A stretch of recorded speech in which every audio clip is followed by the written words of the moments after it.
ನಾನು ಈಗ ತಾನೇ ಅಲ್ಲಿ ಕಮಿಷನರ್ ಜೊತೆ ಮಾತಾಡಿದೆ. ಕೂಡಲೇ ಅವ್ರ ಮೇಲೆ ಕ್ರಮ ತಗೋಬೇಕು ಅಂತ ಹೇಳಿದ್ದೀನಿ. ಅವ್ರು ಯಾರು ಅಂತ ಪತ್ತೆ ಹಚ್ಚಬೇಕು ಅಂತ ಹೇಳಿದ್ದೀನಿ. ಅವರಿಗೆ ಯಾರು ಮಾಡಿದ್ರು ಕೂಡ ಅವ್ರಿಗೆ ಕಾನೂನು ಪ್ರಕಾರ ಶಿಕ್ಷೆ ಕೊಡಿಸ್ತಕ್ಕಂಥ ಕೆಲಸ ಮಾಡ್ತೀವಿ.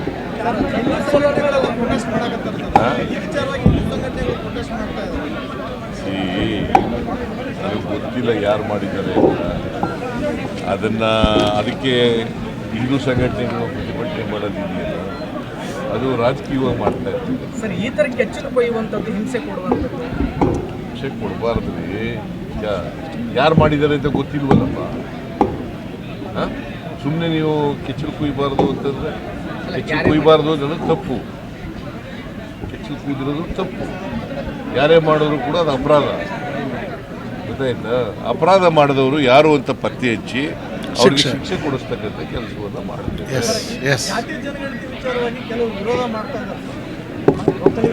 ಯಾವಾಗಲೂ ಕೂಡ ಜಾತಿ ಗಣತಿಗಳಾಗಿರುವಾಗ, ಮೀಸಲಾತಿ ರಿಪೋರ್ಟ್ಗಳು ಬಂದಾಗ ಪರ ವಿರೋಧಗಳಿರ್ತಕ್ಕಂಥದ್ದು ಇದ್ದೇ ಇರ್ತದೆ.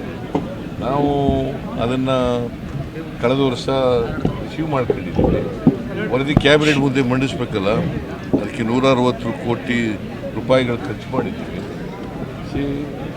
ಅದಕ್ಕೆ ನೋಡೋಣ, ಕ್ಯಾಬಿನೆಟ್ನಲ್ಲಿ ಚರ್ಚೆ ಆಗಲಿ, ಕ್ಯಾಬಿನೆಟ್ನಲ್ಲಿ ಏನು ತೀರ್ಮಾನ ಆಗುತ್ತೆ ನೋಡೋಣ.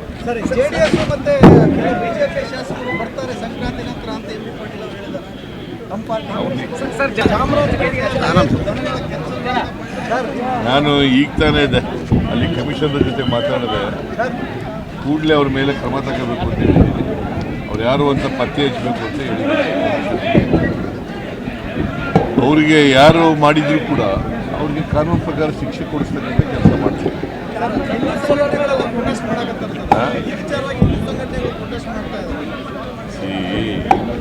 ನನಗೆ ಗೊತ್ತಿಲ್ಲ ಯಾರು ಮಾಡಿದ್ದಾರೆ ಅಂತ. ಅದಕ್ಕೆ ಹಿಂದೂ ಸಂಘಟನೆಗಳು ಪ್ರತಿಭಟನೆ ಮಾಡೋದಿದೆಯಲ್ಲ, ಅದು ರಾಜಕೀಯವಾಗಿ ಮಾಡ್ತಾ ಇರ್ತೀವಿ. ಸರ್, ಈ ಥರ ಕೆಚ್ಚಲು ಕೊಯ್ಯುವಂಥದ್ದು, ಹಿಂಸೆ ಕೊಡುವಂಥದ್ದು, ಹಿಂಸೆ ಕೊಡಬಾರ್ದ್ರಿ. ಯಾರು ಮಾಡಿದ್ದಾರೆ ಅಂತ ಗೊತ್ತಿಲ್ವಲ್ಲಪ್ಪ. ಸುಮ್ಮನೆ ನೀವು ಕೆಚ್ಚಲು ಕುಯ್ಯಬಾರ್ದು ಅಂತಂದರೆ, ಕೆಚ್ಚಲು ಕುಯ್ಯಬಾರ್ದು ಅನ್ನೋದು ತಪ್ಪು. ಕೆಚ್ಚಲು ಕುಯ್ದಿರೋದು ತಪ್ಪು. ಯಾರೇ ಮಾಡಿದ್ರು ಕೂಡ ಅದು ಅಪರಾಧ. ಗೊತ್ತಾಯ್ತಾ? ಅಪರಾಧ ಮಾಡಿದವರು ಯಾರು ಅಂತ ಪತ್ತೆ ಹಚ್ಚಿ ಅವ್ರಿಗೆ ಶಿಕ್ಷೆ ಕೊಡಿಸ್ತಕ್ಕಂಥ ಕೆಲಸವನ್ನು ಮಾಡ್ತಾರೆ.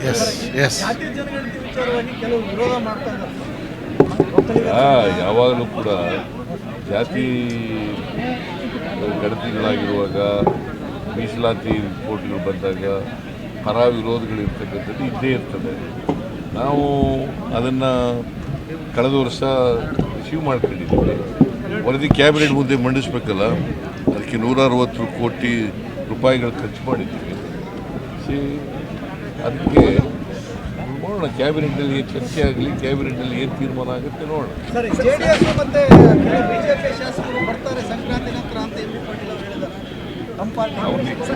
ಕನ್ನಡಿಗರ ಮೆಚ್ಚಿನ ನಿಮ್ಮ ನ್ಯೂಸ್ 18 ಕನ್ನಡ ಈಗ ವಾಟ್ಸ್ಆಪ್ನಲ್ಲಿಯೂ ಲಭ್ಯ.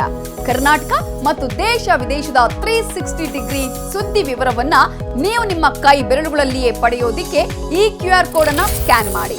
ನಮ್ಮ ಚಾನೆಲ್ ಅನ್ನು ಫಾಲೋ ಮಾಡಿ, ನೋಟಿಫಿಕೇಶನ್ ಆನ್ ಮಾಡಿ.